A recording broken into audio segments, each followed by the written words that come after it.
하나님 말씀 보셨습니다. 하나님 말씀은 사도행전 9장 32절부터 35절까지 말씀, 신약성경 제 성경으로는 203페이지입니다. 신약성경 203페이지 사도행전 9장 32절부터 35절까지 말씀 찾으셨으면 제가 봉독하겠습니다. 그때 베드로가 사방으로 두루 다니다가 루다에 사는 성도들에게도 내려갔더니 거기서 애니아라 하는 사람을 만나매 그는 중풍병으로 침상 위에 누운 지 8해라. 베드로가 이르되 애니아야, 예수 그리스도께서 너를 낫게 하시니 일어나 네 자리를 정돈하라 한데 곧 일어나니 루다와 사론에 사는 사람들이 다 그를 보고 주께로 돌아오니라. 아멘. 이 시간은 사도행전 65번째 강의가 되겠습니다. 베드로의 루다 사역이라는 제목으로 하나님 말씀 증거하도록 하겠습니다. 베드로의 루다 사역. 사도행전은 항상 제가 이제 성경을 얘기할 때 큰 그림에서부터 제가 출발하는 습관이 있습니다. 이것이 독서라는 데도 굉장히 유익하고 성경을 보는 데도 굉장히 유익하기 때문에 그렇습니다. 사도행전의 흐름에서 아주 중요한 흐름은 사도행전의 시작이 예수님의 죽으심과 예수님의 부활과 그리고 강림과 그 성령 보내심, 승천과 성령 강림이라고 하는 이 모습에서 시작됩니다. 근데 승천과 그 성령 강림이라고 하는 개념은 사실은 정반대되는 개념입니다. 예수님은 하나님 우편으로 가셨고 그리고 하나님 우편에 가신 예수님께서 성령을 보내신 것입니다. 예수님께서 성령을 보내신 이유는 예수님의 공백을 그 성령님께서 사실 채워야 되기 때문입니다. 그래서 요한복음을 보면 내가 너희에게 실상을 말하노니 내가 떠나가는 것이 너희에게 유익하니라. 내가 떠나가지 아니하면 보혜사가 너희에게로 오지 아니할 것이요 가면 내가 그를 너희에게 보내리니 라고 말씀하셨습니다. 이것은 오순절에 오신 성령님이 하시는 사역이 어떤 것인지를 잘 보여줍니다. 우리는 자꾸 오순절 성령 강림에 관해서 자꾸 은사의 개념으로 이해하는 그런 잘못된 가르침이 한국교회 안에 굉장히 보편화되어 있는데, 사실은 오순절 성령 강림의 가장 명확한 근거는 무엇이냐면 예수님의 메시아 사역을 이제 교회로 통해서 하시고자 하시는 것입니다. 성령님께서는 예수님께서 당신의 육체로 제약을 받았던 사건, 어떤 시간과 공간의 제약을 이제 성령님을 통해서 시간과 공간의 제약을 받지 않고 모든 시대, 모든 지역의 그 교회들이 있는 곳에서 이 일이 다 확산되게 하기 위하여 하나님께서는 우리에게 성령을 보내시기로 작정하신 것입니다. 성령님의 오심은 예수님의 공생의 사역의 마지막을 의미하지 않습니다. 우리는 간혹가다 예수님이 죽으시고 부활하여 승천하셨으니까 이제 예수님의 공생의 사역이 이제 마감을 했구나라고 생각을 하는 경향이 많이 있습니다. 물론 우리가 문자적으로 보기에는 예수님의 공생의 사역은 마감이 됐습니다. 그러나 사실은 이것은 도리어 예수님의 공생의 사역의 시작에 불과합니다. 그러니까 예수님의 그 소위 공적 삶, 30년이라고 하는 공적 삶을 통해서 부활하고 승천하신 것은 예수님의 메시아 사역의 서론에 불과하다는 거예요. 사실은 예수님의 메시아 사역의 본론은 오순절 성령 강림을 통해서 이제 시작이 되는 것입니다. 그것이 선지자 요엘을 통해서 하신 예언이에요. 그러니까 구약에서 소위 메시아의 오심이라고 하는 것과 관련해서 메시아의 오심을 뭐로 얘기하냐면 소위 성령 강림과 관련해서 얘기하고 있는 것이죠. 그러니까 우리는 메시아의 오심을 자꾸 육신으로 오심이라는 개념, 그래서 예수님의 초림이라는 개념으로만 이해하는데 사실은 그것은 예수님의 메시아 사역을 잘못 이해하는 것입니다. 예수님의 메시아 사역을 잘못 이해하니까 교회가 예수님의 공적 사역 때와 같은 메시아 사역의 능력을 발휘하는 것이 정상적이라는 것을 잘 인식을 못해요. 그러니까 마치 예수 믿으면 착하게 사는 것이 전부라고 생각하는 것 같습니다. 근데 여러분, 예수 믿는 것의 궁극적 목적은 착하게 사는 데 있지 않습니다. 도덕적인 사람을 만드는 데 목적이 있질 않아요. 예수님의 공적 사역을 통해서 우리에게 목표라는 바가 무엇이냐면 소위 성령 받은 교회들이 예수님의 초림 때와 같은 모습으로 하나님의 그 메시아 사역을 감당하길 원하시는 것입니다. 그래서 교회를 향해서 뭐라고 불러요? 예수쟁이라고 부르는 이유가 무엇이냐면 교회가 예수님의 사역을 그대로 감당하고 마치 예수님께서 살아서 역사하시는 것과 같은 모습을 보여주기 때문에 그런 것입니다. 그러면 어떻게 교회를 통해서 예수님의 사역이 완수되기를 원하시는 것일까요? 사실은 제가 목표로 하는 교회로는 교회는 바로 그겁니다. 그리고 부흥 때마다 나타났던 교회의 모습은 마치 예수님이 혼자서 해야 되는 사역이 모든 교인들을 통해서 일어나는 것과 같은 현상입니다. 저는 부흥을 그렇게 봅니다. 부흥은 사실은 교회의 교회됨이 다시 회복되는 것입니다. 그것이 바로 정상적인 교회의 모습이죠. 초대교회에서 여러분 오순절날 성령 강림이 일어나고 나니까 어떤 현상이 나타납니까?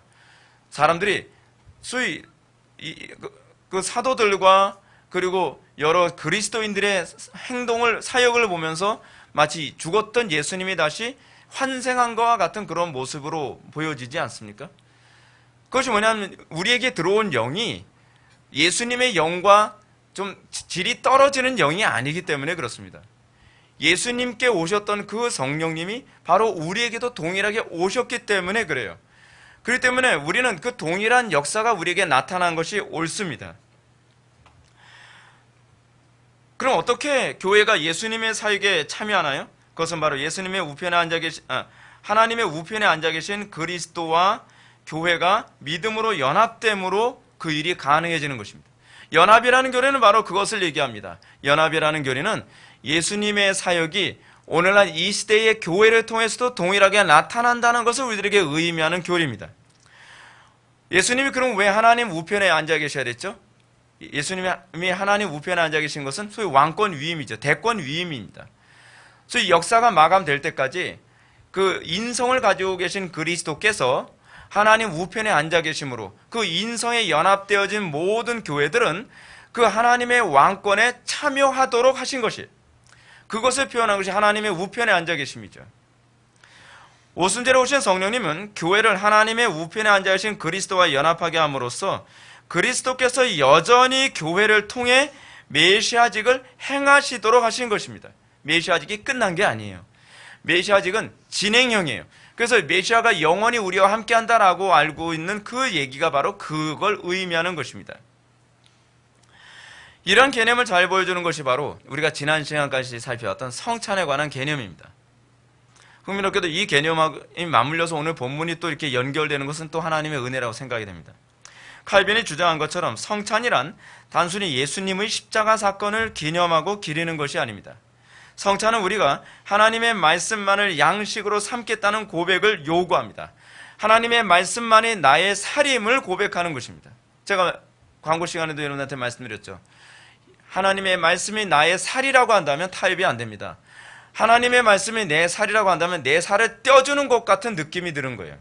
그래서 타협이 안 되는 거예요. 우리가 타협할 줄 몰라서 타협을 안 하는 것이 아니라 말씀을 타협한다는 것, 교리를 타협한다는 것은 마치 내 살을 떼는 것과 같고 내 팔을 잘라내는 것과 같기 때문에 이게 안 되는 거예요.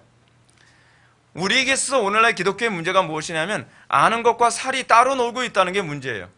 그럼 지식은 언제든지 버릴 수 있죠. 이론은 언제든지 버릴 수 있습니다. 근데 우리가 버릴 수 없는 것이 뭐냐면 내 몸화된 것을 버릴 수가 없는 거예요. 우리가 왜 이념에 완전히 사로잡힌 사람들과 싸워서 그토록 버겁게 느껴지는지 아십니까? 그 이념에 사로잡힌 사람들은 그 이념이 자기의 살이 돼버렸거든요. 그 이념이 자기에게 생명처럼 여겨지는 거예요. 그렇기 때문에 그들이 타협이 안 되는 겁니다. 오늘날 기독교인들이 무능한 이유는 무엇이냐면 오늘날 기독교인들에게 진리는 나의 살이 아니에요. 내 생명이 아니에요. 내 일상이 아니란 말이에요. 나의 삶이 아니란 말이죠. 어떤 사람들이 이런 얘기를 합니다. 왜 주사파에 빠진 사람들이 주사파에서 나올 수 없을까요? 이건 주사파에 있던 사람이 하는 얘기입니다. 그 이유는 간단하대요. 그들에게 있어서 주사파의 사상이 틀렸다는 걸 알아도 이미 이걸 떼낼 수가 없는 상태처럼 일상화돼 버렸대요. 그것이 자기의 삶을 전반적인 모든 것을 움직이는 일상화된 사고 체계이기 때문에 이것을 떼낸다는 것은 곧 자기의 실존을 부인하는 것과 동일하다는 것이죠. 근데 이게 기독교인들이 가지고 있어야 될 사고방식이에요. 오늘날 기독교인들은 삶과 그 진리가 괴리되어 있어도 불편하지가 않아요. 우리 일상하고 전혀 연결되어 있지 않아요. 바울의 말처럼 먹든지 마시든지 무엇을 하든지 하나님의 영광을 위하여 하라라고 하는 사고방식이 우리는 납득이 안 가요. 우리는 일상에서 자녀를 양육하는 것, 일상에서 우리가 직업을 선택하는 것, 일상에서 우리가 돈을 버는 것, 또는 우리가 사람을 만나는 것, 일상의 모든 영역들이 사실은 우리가 믿는 이 믿음의 신조와 다 연관이 있어야 되거든요. 근데 주사파 사람들은 그것과 관련해 맺고 있어요. 주사파 사람들은 공부를 해도 왜 열심히 하냐? 어버이 수령을 위해서. 왜 저 직장에 꼭 들어가려고 하느냐? 어버이 수령을 위해서. 왜 자녀들을 낳느냐? 내가 가지고 있는 주사파적 사고를 이 자녀들에게 물려주기 위해서. 그들은 정말 자기 삶의 일상에 다 연결이 돼 있어요. 그래서 자기가 그 주사파적 사고에서 전향을 한다면 일단 가장 먼저 저항을 받게 되는 사람이 누굴까요? 배우자예요. 배우자로부터 저항을 받아요.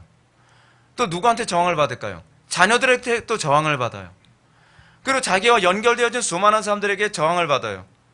그러니까 이런 저항 가운데 있으니 어떻게 그것을 포기할 수 있겠느냐 하는 것입니다.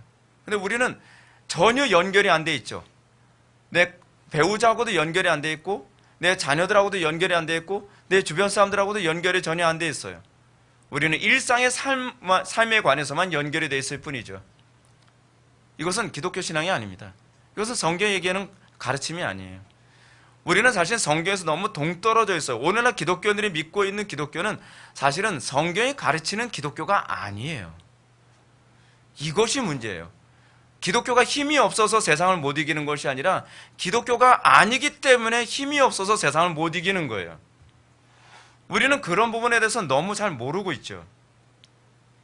하여간 성찬은 우리들이 하나님의 말씀만을 우리의 생명으로 여겨야 된다, 우리의 양식으로 여겨야 된다, 우리의 살과 피로 여겨야 된다라고 하는, 제가 방금 여러분들한테 말씀드렸던 그 개념을 계속적으로 설명해 주고 있습니다.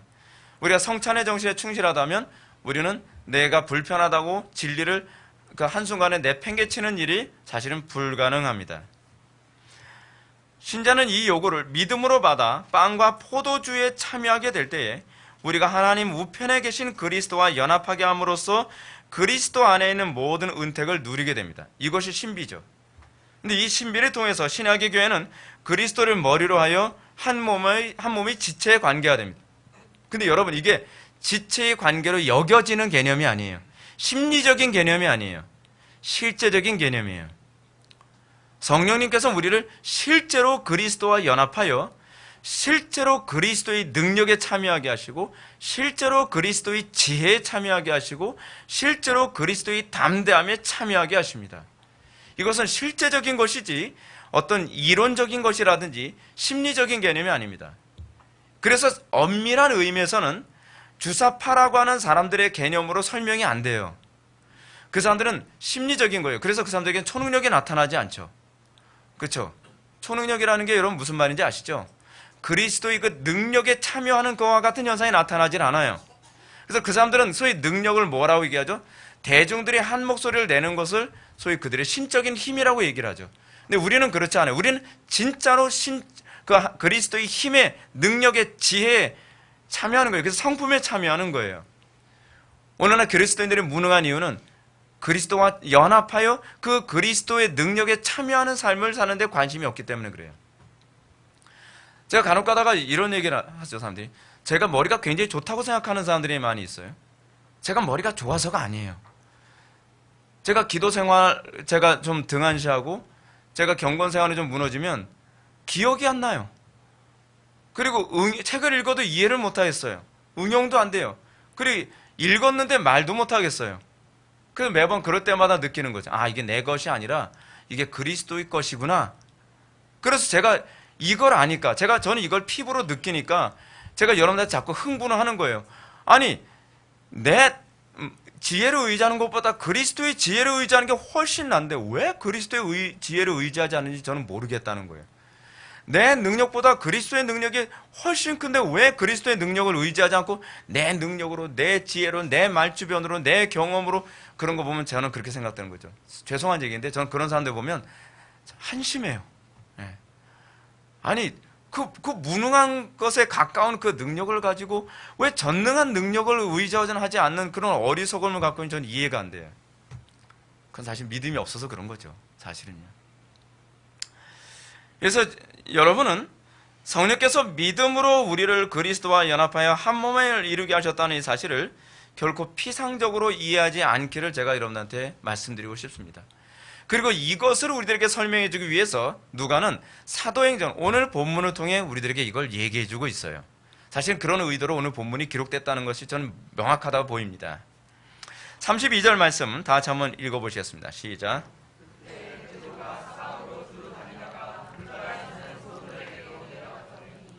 33절도 한번 보시겠습니다.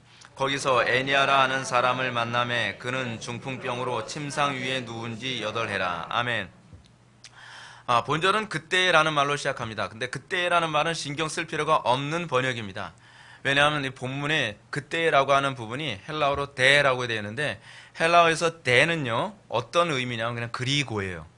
영어로 그리고 또는 그러나 또는 그러므로 뭐 이런 식으로 번역될 수 있는 그런 단어입니다. 근데 이게 너무 의역하다 보니까 쓸데없이 이 부분을 대를 번역을 했어요. 그래서 그때라고 번역을 했는데 사실은 우리가 이 단어에 대해서는 별 의미를 부여할 필요가 없는 단어입니다. 우리가 여기서 관심을 가져야 될 부분은 베드로가 여러 지역을 두루 돌아다니면서 사역을 하다가 루다에 내려가 애니아라는 사람을 만났다는 것입니다. 우리는 여기서 이제 베드로의 루다의 사역을 통해서 누가가 그리스도와 연합하여 베드로에게 나타난 하나님의 능력이 어떤 것인지를 우리들에게 보여주고자 하고 있다는 것을 알 수 있게 됩니다. 애니아라는 사람에 대해서 누가는 이 애니아가 그는 중풍병으로 침상에 누운 지 8해라 라는 말로 간단명료하게 소개하고 있습니다. 여러분, 우리가 성경을 볼 때 이런 부분을 좀 염두에 둬야 될 필요성이 있습니다. 누가가 이 애니아라고 하는 사람을 언급할 때에 여러분 과연 베드로의 이 기사와 이적적 사역이 이 애니아에게만 있었을까요? 성경을 기록하는 방식은 꼭 필요한 것만 언급합니다. 베드로가 수천 명을 고쳤어도 예를 든다면 그렇다는 거예요. 수천 명 고쳤다는 얘기는 아니에요. 수천 명을 고쳤다 할지라도 어떤 교리적인 어떤 메시지를 전달하기 위해 불필요하다고 생각하면 그건 아예 언급을 안 해요. 왜냐하면 그것까지 다 언급을 했다가는 본질에서 많이 벗어나고요. 첫 번째 문제는 그거예요. 두 번째 문제는 뭐냐면 분량이 너무 많아져요. 그렇죠? 그래서 요한도 그런 얘기 하지 않습니까? 만약에 예수 그리스도의 행적을 일일이 다 기록하려고 한다고 한다면 이 성경을 둘 곳이 없을 거라고 얘기할 정도로 엄청나게 많은 행적이 있죠. 우리가 깜짝 놀랄 만한 많은 행적이 있다 할지라도 사도들은 그런 거에 관심이 없어요. 어떤 중요한 교리, 어떤 중요한 핵심 메시지를 전달하기 위해 다른 모든 것을 과감하게 쳐냅니다. 오늘 본문에서도 애니아라고 하는 중풍병자 치료 사건을 언급합니다. 애니아라고 하는 중풍병자 사건을 딱 언급하면 우리 속에 복음서에서 딱 떠오르는 사건이 있기 때문에 그래요. 뭐죠? 예수님께서 중풍병자를 고친 사건이에요. 일부러 누가는 이 누가복음에 나오는 중풍병자 고치는 사건을 떠올리게 하기를 원했습니다. 그리고 또 하나 사건이 떠오르는데 그것이 뭐냐면 12해 동안 혈우병을 앓았던 여인입니다. 아마 누가는 사도행전에서 베드로의 행적 가운데 이 사건을 기록한 것은 독자들로 하여금 예수님의 행적을 다시 떠올리게 하는 데 목적이 있었던 것으로 보입니다. 그것은 이제 오버랩 시키는 거죠. 왜냐하면 사도행전의 기록 의도는 사도들의 행적을 기록하는 데 있지가 않습니다. 그래서 자꾸 사도행전이라고 우리가 이 책 제목을 하다 보니까 이 책 제목 때문에 우리는 항상 제목을 근거로 해서 내용을 항상 이해하려고 하는 그 습관이 있잖아요. 근데 제목이 적절하지 않다고 생각하는 것이 학자들의 견해거든요. 어떤 사람은 성령 행전으로 봐야 된다. 또 다른 제가 보는 견해는 이렇게 생각이 됩니다. 예수 그리스도의 제2의 행적이라고 보는 것이 좀 더 옳다고 생각을 합니다. 실제로 누가의 의도가 제가 누가복음을 읽다 보면 사도행전을 읽다 보면 누가의 의도가 그렇게 보여져요. 많이. 여기서도 사도행전을 기록한 누가의 의도는 사도들의 행적이 아니라 그리스도께서 성령을 통해 교회로서 여전히 동일한 사역을 행하고 있다는 것을 우리들에게 얘기해 주고자 합니다. 이러한 이 사실을 좀 더 구체적으로 확인하기 위해서 우리는 34절의 말씀을 한번 좀 보아야만 합니다. 34절의 말씀을 보면 베드로가 이르되 애니아야 예수 그리스도께서 너를 낫게 하시니 일어나 네 자리를 정돈하라 한데 곧 일어나니. 그래서 베드로는 중풍병으로 인해 침상에 8년 동안 일어나지 못하며 살았던 애니아를 통해서 일어나 내 자리를 정돈하라 라고 얘기합니다. 여러분, 베드로가 지금 이렇게 얘기한 것 복음서에서 좀 또 떠오르지 않습니까? 예수님께서 중풍병자를 고치시고 나서 어떻게 하셨죠? 예수님께서 그 자리를 들고 일어나라, 뭐 그렇게 말씀하지 않으셨나요? 여기서 우리가 먼저, 자, 그건 좀 이따 다시 말씀하고 먼저 말씀드려야 될 게 있습니다. 그것이 뭐냐면 베드로가 이 중풍병자를 고치는데 굳이 안수하지 않았다는 사실입니다. 우리가 좀 더 먼저 관심을 가져야 될 것이 그겁니다. 우리는 오늘날 병을 고칠 때 꼭 안수를 해야 된다라는 생각을 많이 하는데, 그래서 베드로는 굳이 안수 기도를 하지 않았습니다. 단지 명령만 했습니다. 근데 베드로가 말한 명령이 아주 흥미롭습니다. 베드로는 이렇게 얘기했습니다. 내가 너에게 명하노니 라고 얘기하지 않았습니다. 근데 예수님은 그렇게 명령하셨어요. 그렇죠? 내가 너에게 명하노니. 그러면서 고쳤단 말이에요. 그럼 여러분, 제자들도 당연히 내가 너에게 명하노니 그래야 되는 거 아닌가요? 그게 제자인데. 근데 베드로는 그렇게 얘기하지 않았습니다. 어디서 들은 얘기인지도 모르겠는데, 출처가 어디인지도 모르겠는데, 베드로는 이렇게 얘기합니다. 예수 그리스도께서 너를 낫게 하시니. 여러분, 베드로가 이렇게 얘기한 또 비슷한 그 언어적 습관이 있었던 거 여러분 기억나십니까? 사도행전 2장에 보면 베드로가 내가 나사렛 예수의 이름으로 명하노니 라는 말을 합니다. 여러분, 나사렛 예수 그리스도의 이름으로 명하노니 라는 말과 이게 같은 말이에요, 사실은요. 우리는 자꾸 성경을 피상적으로 보는 그런 습관이 있거든요. 여러분, 한번 생각해 봅시다. 사도들이 만약에 나사렛 예수의 이름으로 명하노니 일어나 걸어라 라고 했다면 나사렛 예수의 이름으로 라고 하는 이 표현을 사용하게 된 출처가 무엇인가? 왜 그들은 어느 날 갑자기 이 표현을 사용했어야만 했다고 생각했는가에 대해서 우리는 좀 생각해 봐야 되는 거 아닙니까? 우리가 만약에 어떤 사도들의 어떤 습관을 가지고 이런 말을 했다고 한다면 그건 예수님께 배웠을 경우가 많습니다. 근데 분명한 건 예수님의 이름으로, 나사렛 예수의 이름으로 명하노니 라는 말은 예수님께 배운 것이, 학습된 것이 아니에요. 근데 사도들은 다 그렇게 하고 있어요. 그러면 왜 사도들은 예수의 이름으로 라는 말을 사용했을까요? 먼저 예수의 이름으로 라는 말은요, 예수 그리스도께서 라는 말입니다.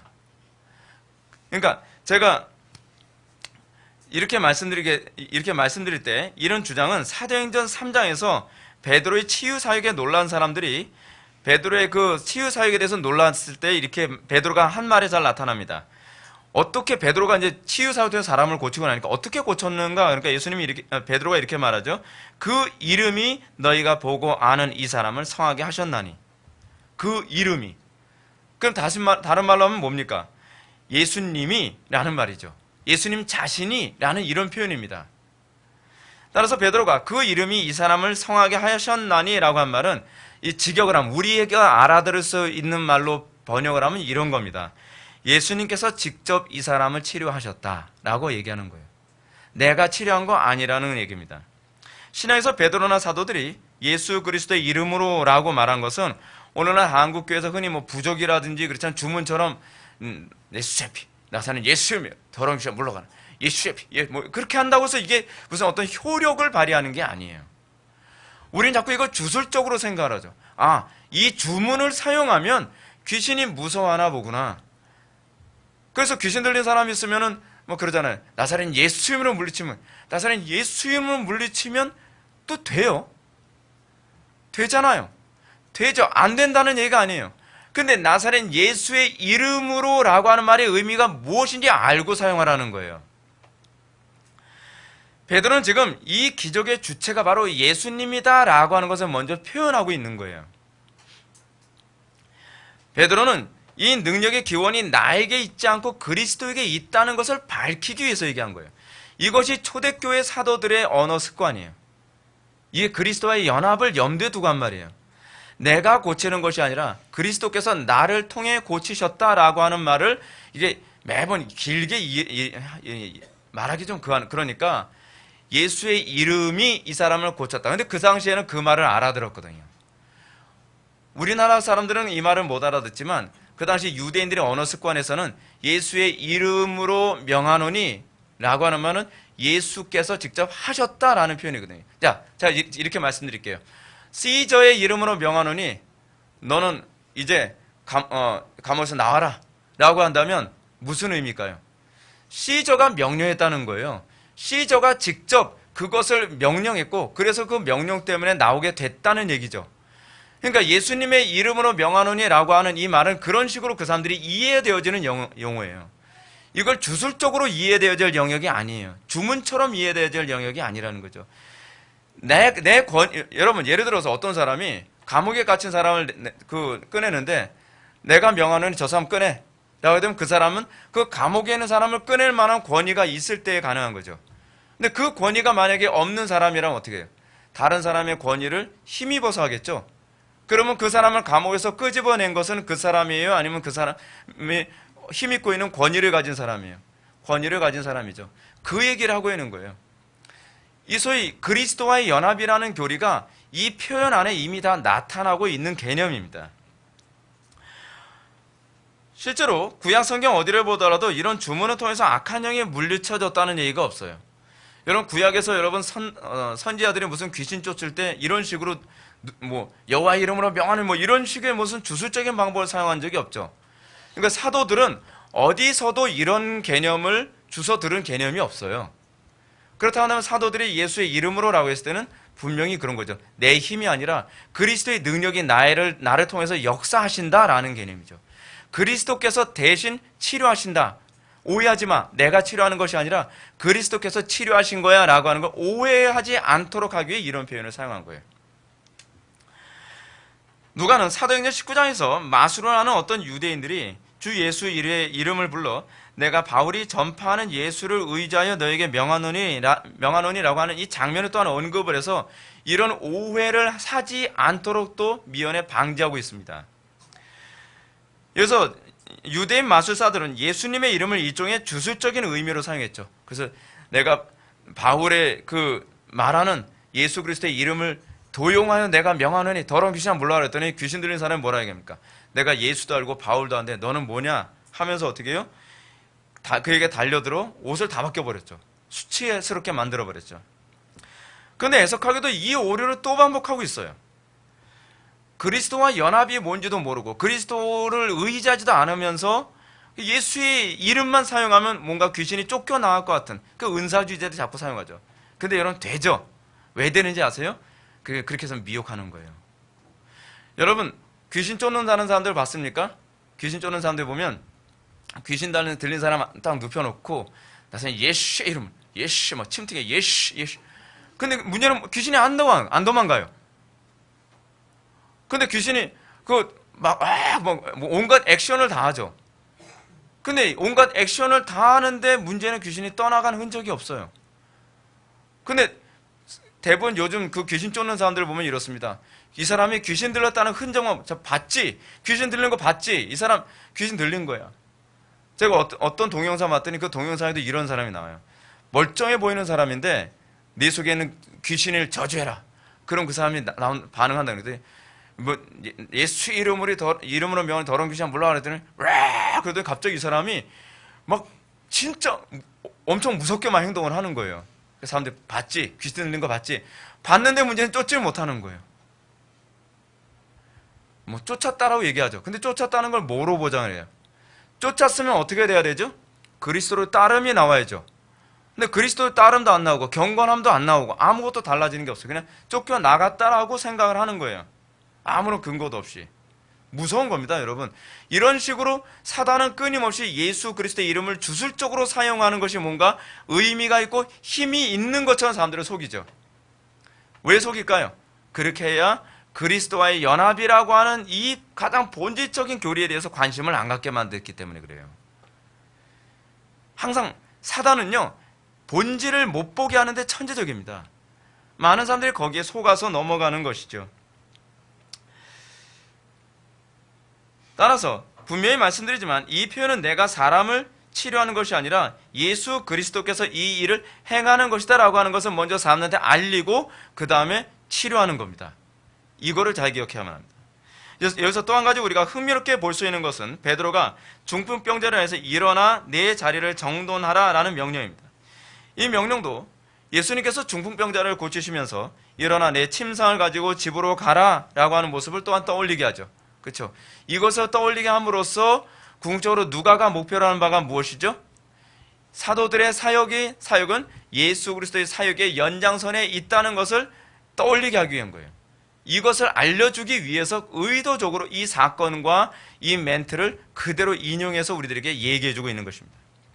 사랑하는 성도 여러분, 저는 사도행전에서 신자가 그리스도와 연합하는 신비를 누가가 어떻게 말해주고 있는지를 잘 상기했으면 합니다. 기독교 신앙의 신비는 중보자 되신 그리스도와 연합을 통해서 그 은혜의 효력이 나타나는 것입니다. 이것은 신비입니다. 신비예요. 물론 우리가 그리스도와 연합하는데 절대적인 역할을 하는 것은 우리의 힘과 의지가 아닙니다. 예를 들어서 여러분들 예쉬 안돼서 그리스도께서 쫙 달라붙는 게 아니에요. 여러분 입에 힘 준다고 되는 게 아니에요.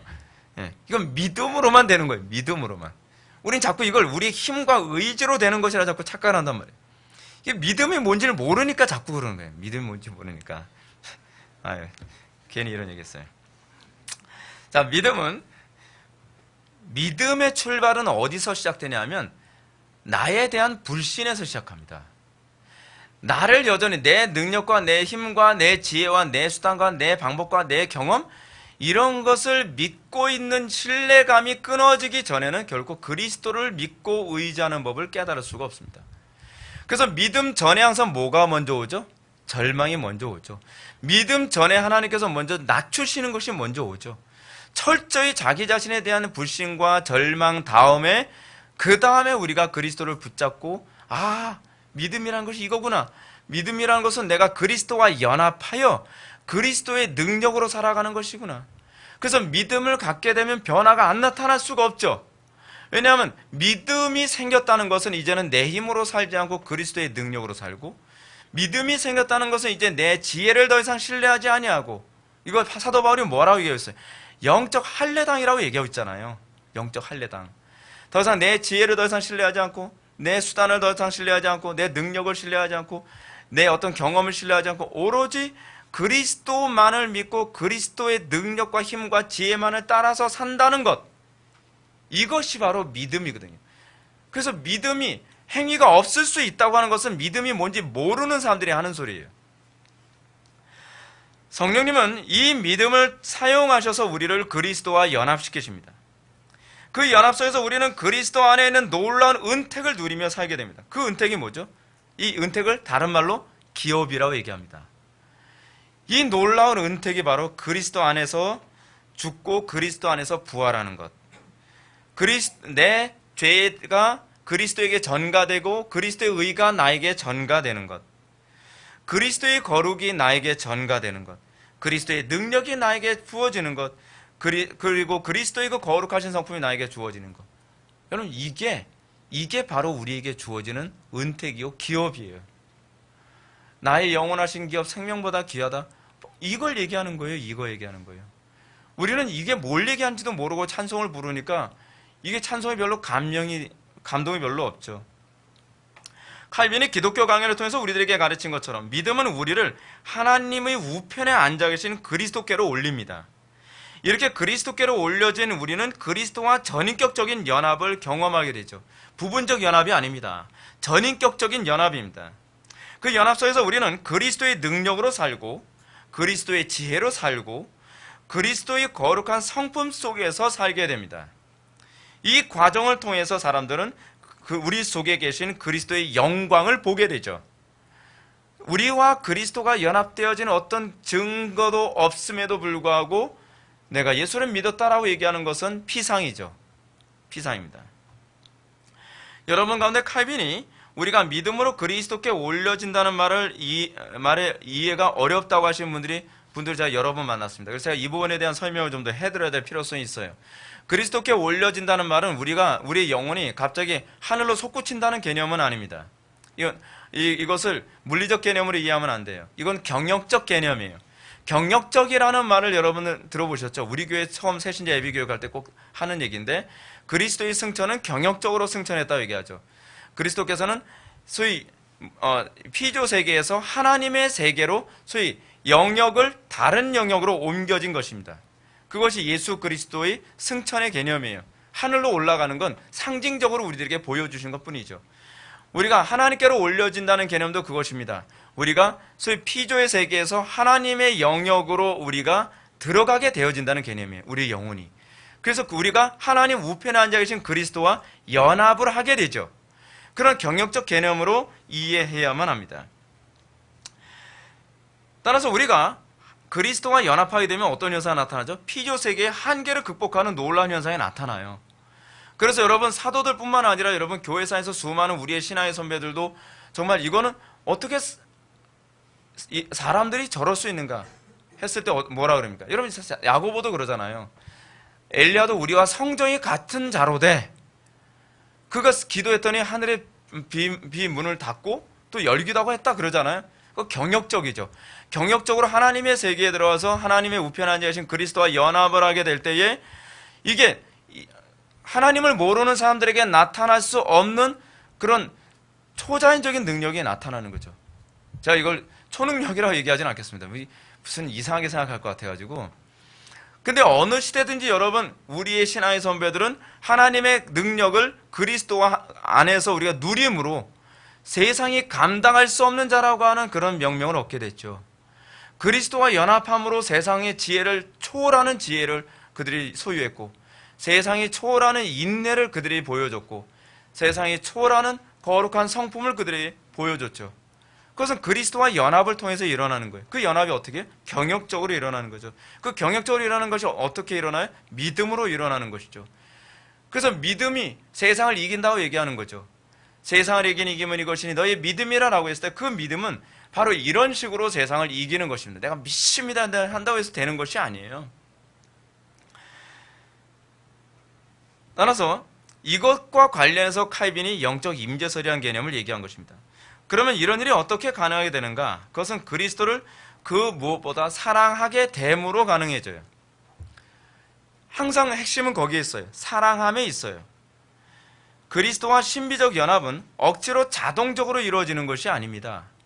그리스도와 신비적 연합은 신자가 그리스도를 뜨겁게 사랑하는 가운데 자기를 부인하고 그리스도 안에 있는 그 하나님의 영광의 탁월함을 열망하는 가운데에 일어나게 되는 것입니다. 여러분, 우리가 사랑하게 되면 끊임없이 그것과 연합하고자 하는 그 열망이 생기지 않나요? 그것을 잘 표현해 준 것이 결혼이죠. 결혼은 어떻게 하는 거예요? 사랑하는 사람이 한 몸을 이루기 위해서 하는 것이 결혼이잖아요. 그 연합을 잘 설명해 준 것이 하나 바로 결혼 아닙니까? 그래서 둘이 한 몸을 이룰지로다.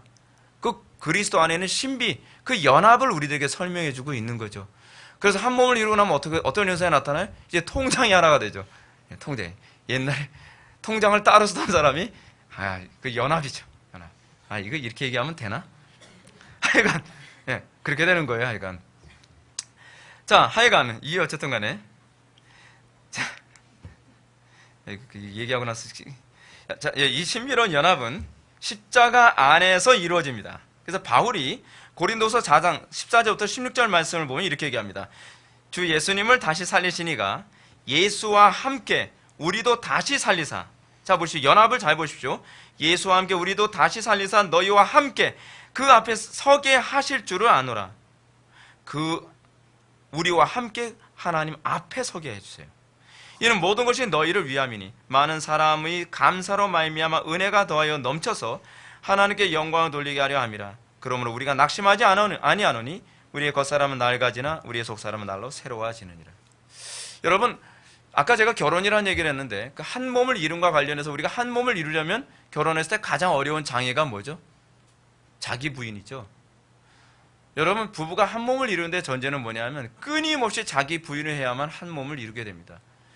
결혼해서 부부가 자기 부인 안 하면 끊임없이 두 몸뚱아리처럼 갈등만 하죠. 통장만 하나면 뭐합니까? 마음이 하나가 아닌데요. 여러분, 지금 우리가 결혼을 통해서 우리가 그리스도의 연합을 잘 묵상해야 될 이유가 거기에 있습니다. 우리가 왜 예수를 믿는다고 하면서도 불구하고 왜 예수 그리스도의 능력이 우리에게 참여하는 그 증거가 안 나타나나요? 자기 부인이 없어서 그래요. 우리의 정과역을 십자가에 못 박고 날마다 그리스도께 우리가 맞추는 이 작업. 근데 그 작업이 어떻게 일어나죠? 사랑해야 일어나는 거예요. 사랑해야. 자기를 더 사랑하면 절대로 안 일어나요. 문제는 가정 안에서 부부들이 자기 이기심이 너무 강하다는 거예요. 오늘날 여러분 한국교회 가정 안에서 여러분 부부가 왜 하나가 안 됩니까? 남편을 사랑하는 것보다 자기를 더 사랑하는 거예요. 남편이 힘들어도 남편이 힘든 걸 느끼질 못해요. 왜 못 느끼죠? 사랑하지 않으니까 그렇죠. 남편이 마음고생하고 있어도 그 옆에서 코 골면서 잘 수 있는 이유가 어디 있죠? 사랑하지 않아서 그래요. 우리는 이 사랑이 소위 그리스도와 한 몸을 이루는 중요한 근거가 된다는 것을 기억해야만 합니다. 오늘날 그리스도 이름이 모욕을 당하고 있는데 우리는 어떻게 마음 편하게 살 수 있죠? 그리스도의 능력을 우리가 왜 의지하지 않죠? 그 이유가 어디 있죠? 그리스도를 사랑하지 않기 때문 아닌가요? 이거 인정하셔야 돼요. 그리스도와의 신비적 연합은 세상을 더 사랑하는 사람에겐 나타나지 않습니다. 이 신비는 주 예수보다도 귀한 것은 없다고 고백하는 사람에게만 나타나는 능력입니다. 그래서 요즘 기독교가 신비롭지 않죠. 왜냐하면 그리스도와 신비적 연합, 신비적 결합의 모습이 안 나타나니까 기독교가 별로 신비로워 보이지가 않는 겁니다.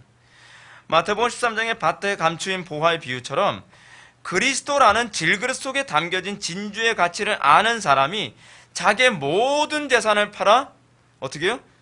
그 밭을 소유하려고 하는 거죠. 그 안에 보석이 있으니까요. 그리스도의 겉모습은 질그릇 같지 않습니까? 근데 그 질그릇 같은 그 그리스도 안에 하나님의 영광이 있다는 것을 우리가 알 때에 우리가 그리스도를 생명보다 더 사랑하게 되고 그 그리스도를 위하여 모든 것을 포기할 만큼 그리스도를 소유하고 싶을 때에 비로소 연합이 일어나는 거예요. 근데 문제는 여기 있어요. 그리스도의 지혜보다는 세상의 지혜가 더 사랑스러워요. 그게 더 믿을 만한 거예요. 그리스도의 능력보다는 세상의 권력이 더 힘있어 보이는 거예요. 그리스도의 가르침보다는 내 경험이 더 뛰어나 보이는 거예요. 그러니까 능력이 안 나타나는 거죠. 오늘날 그리스도인들의 무능하면은 불신앙이 항상 기초한 이유가 바로 거기에 있는 겁니다. 우리가 그리스도의 능력이 가장 탁월해 보여야 돼요. 그리스도 안에 있는 것이 가장 탁월해 보여야 돼요. 그래서 우리가 어찌하든지 그리스도와 한 몸을 이루고 싶어야 되는데 그리스도와 한 몸을 이루는데 관심이 없어요. 중요한 것은 자기 소유를 포기한 사람만이 그리스도 안에 있는 지혜, 능력, 사랑, 겸손, 자비, 절제 등과 같은 기업을 소유할 수 있다는 사실입니다. 자기의 모든 재산을 팔아 저것을 얻는다는 얘기는 바로 그걸 얘기하는 거예요. 자기를 부인한 사람만이 그리스도를 소유할 수 있다는 얘기죠. 이 신비를 알고 있었기 때문에 바울은 내가 너희 중에 예수 그리스도와 그의 십자가에 못 박히신 것 외에는 아무것도 알지 아니하기로 작정하였느니라 라고 얘기하는 것입니다. 십자가가 가장 위대하고 귀한 것이요. 왜요? 십자가야말로 나를 그리스도와 연합하게 만드는 유일한 그 힘이기 때문에 그런 것 아닙니까? 십자가 안에서 내가 죽고 십자가 안에서 그리스도의 영광에 내가 참여하는 것, 그 기업에 내가 참여하는 것. 그래서 사도 바울이 뭐라고 얘기합니까? 나는 날마다 죽노라 라고 얘기하죠. 이것이 가장 영광스럽기 때문에 그래요. 죽는 것이 목적이 아닙니다. 그리스도의 그 탁월함에 참여하기 위해서 죽는 것입니다. 이는 마치 그리스도에게 접붙임을 받기 위해 먼저 선행되어야 될 것이 무엇이죠? 잘리는 거죠. 잘리는 거예요. 마치 참 감람나무에 우리가 접붙임을 받기 위해서는 뭐가 먼저 선행되어야 돼요? 돌 감람나무에서 가지가 잘리는 것이 먼저 선행되어야죠. 자기가 잘리지 않고 어떻게 그리스도와 연합할 수 있느냐 말입니다. 그럼 잘리면 끝나는 겁니까? 잘리면 그 다음에는 자동적으로 그리스도와 연합이 일어나나요? 아니죠. 그 다음에 우리에게 나타나는 것이 뭐죠? 그리스도를 붙잡음이라는 교리죠. 그리스도를 붙잡음이라는 교리. 이 교리가 다 그렇게 연결되어지는 것입니다. 그리스도를 간곡히 붙잡는. 소위 열대 동안 혈우병 앓았던 여인이나 그렇지 않으면은 귀신 들린 딸아이를 고쳐달라고 했던 그 가나안 여인이 그리스도를 간곡히 붙잡으려고 했던 이유가 어디 있죠? 그리스도의 능력만이 이것을 고칠 수 있다고 하는 유일한 능력에 대한 믿음 때문이죠. 그렇게 하면서 그리스도와 연합을 하는 거예요. 그리스도와의 연합. 그리스도께만 소망이 있고 그리스도의 능력만이, 그리스도의 지혜만이 그리스도의 그 탁월함만이 이 문제를 해결할 수 있는 유일한 길이라는 것을 인정할 때라야만 비로소 우리는 그 그리스도와의 연합이라고 하는 영광을 경험하게 되는 거죠. 그래서 부흥이 보통 절망하지 않으면 안 오는 이유가 거기 있어요. 1907년 평양 대붕이 오게 된 이유가 어디 있어요? 인간의 수단과 방법으로는 더 이상 소망이 없다고 판명되고 온 국민들이 그 당시에 한일합방하고 나서 다 절망하고 땅바닥 치니까 그 다음에 그리스도께만 소망이 있다고 하는 것을 인정하게 되고 그러면서 부흥이 일어나는 것 아닙니까? 오늘날 우리들은 그리스도께 소망을 두지 않고 있으면서도 예수를 믿는다 자꾸 생각하니까 문제인 거예요. 그러니까 무능한 거죠. 그러니까 바울이 이렇게 얘기합니다. 빌립보서 3장 12절에서 내가 이미 얻었다함도 아니요 온전히 이루었다함도 아니라 오직 내가 그리스도 예수께 잡힌 바 된 것을 잡으려고 달려가노라. 사도 바울은 이미 그리스도께 접붙임 바 되어진 존재지만 자기는 더욱더 온전한 접붙임을 위해서 그 붙잡으러 달려가는 존재, 그것이 바로 그리스도인의 모습이라고 바울이 우리에게 얘기하는 것입니다.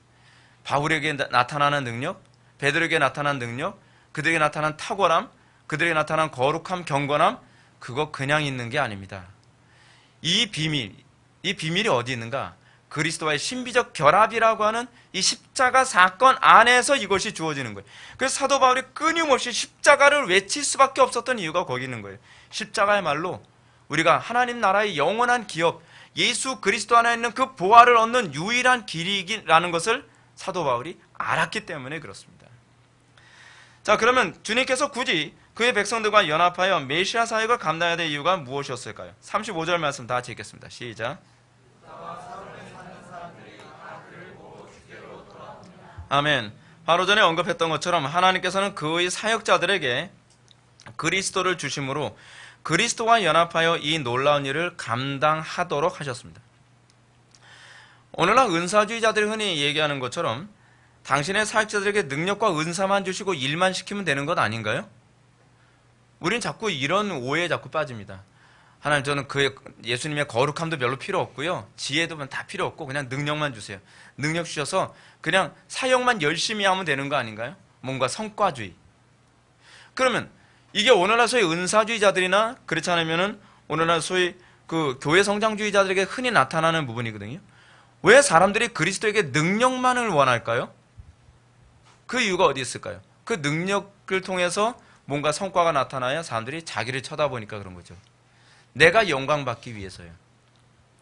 근데 궁극적으로 하나님께서 우리에게 주시고자 하는 것은 그리스도의 전인격을 주시기 원하시는 것이거든요. 그 그리스도의 전인격 가운데 능력이 나타나고 그 전인격 가운데에 하나님의 그 역사가 나타났을 때 사람들은 사역자를 따르지 않고 그리스도를 따르게 되어 있습니다. 하나님께서는 그 사역자를 통해서 그리스도를 바라보길 원하는 것이지 사역자를 바라보기를 원하시는 것이 아니란 말이에요. 오늘 본문에서도 베드로의 기적 사건을 본 사람들이 베드로를 추종하지 않았습니다. 본문은 루다와 사론에 사는 사람들이 다 그를 보고 주께로 돌아오니라 라고 얘기하고 있습니다. 베드로의 그 엄청난 사역을 보고서 베드로를 추종하지 않았습니다. 베드로의 그 놀라운 사역을 보고 사람들은 다 주께 돌아왔다 라고 얘기합니다. 이것이 바로 누가가 사도행전의 본문을 기록하면서 말하고자 하는 핵심입니다.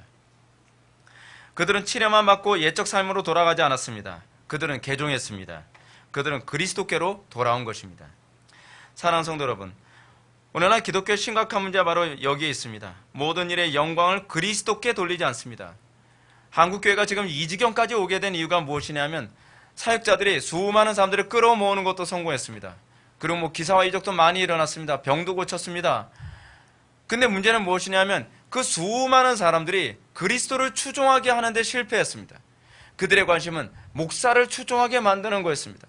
자기를 따르고 자기를 우상화하고 그리고 자기를 잘 섬기는 사람들, 소위 추종자들을 끌어모으는 데 성공했을 뿐입니다. 기독교는 이미 이전부터 위험한 상태에 있었다는 얘기입니다. 제가 오늘날에도 제가 설교를 하면서 매번 느끼는 게 뭔지 아십니까?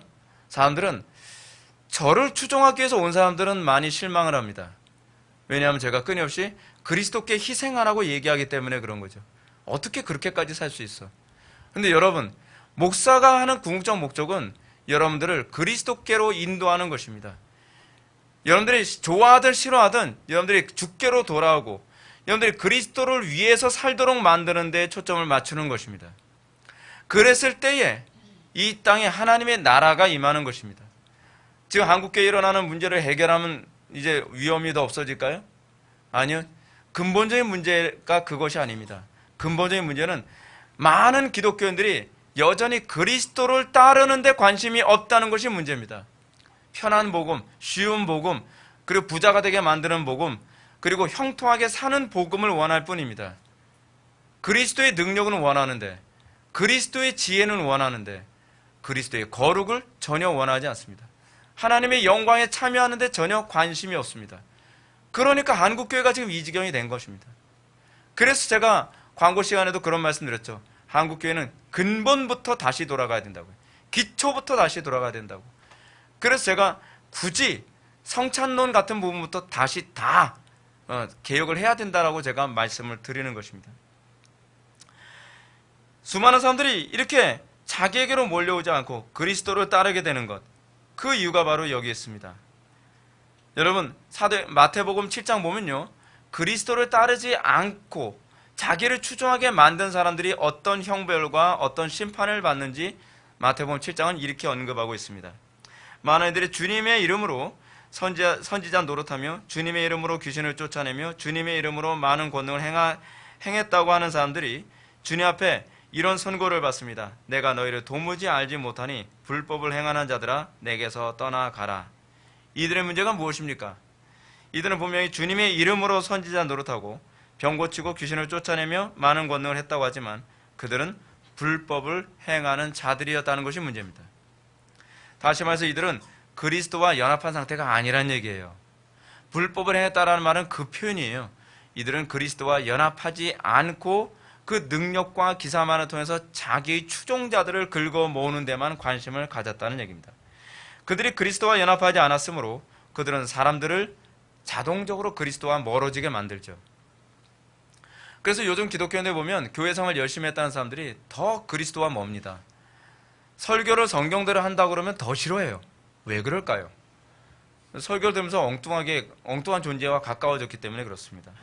사랑하는 성도 여러분, 신약의 교회가 가지고 있는 가장 독특한 특징이 무엇입니까? 그것은 하나님의 우편에 계신 그리스도와 연합한 연합체라는 것입니다. 그것이 바로 교회예요. 교회는 그리스도와 연합한 연합체예요. 그래서 교회는 신비인 거죠. 신약의 교회는 그 안에서 능력이 있고 그 안에 지혜가 있고 그 안에 거룩함이 있고 그 안에 탁월함이 있는 것입니다. 그래서 신약의 교회를 통해서 사람들은 그리스도를 보고 그리스도께로 돌아오게 됩니다. 신자의 이런 삶을 통해서 그리스도는 비로소 우리 관념 속에 머무르는 그리스도가 아니라, 그 존재가 아니라 실제로 눈으로 보이는 존재로 사람들에게 나타나게 되는 것입니다. 사랑하는 성도 여러분, 우리가 그리스도의 몸된 교회로 부름받았음을 다시 한번 묵상하시기 바랍니다.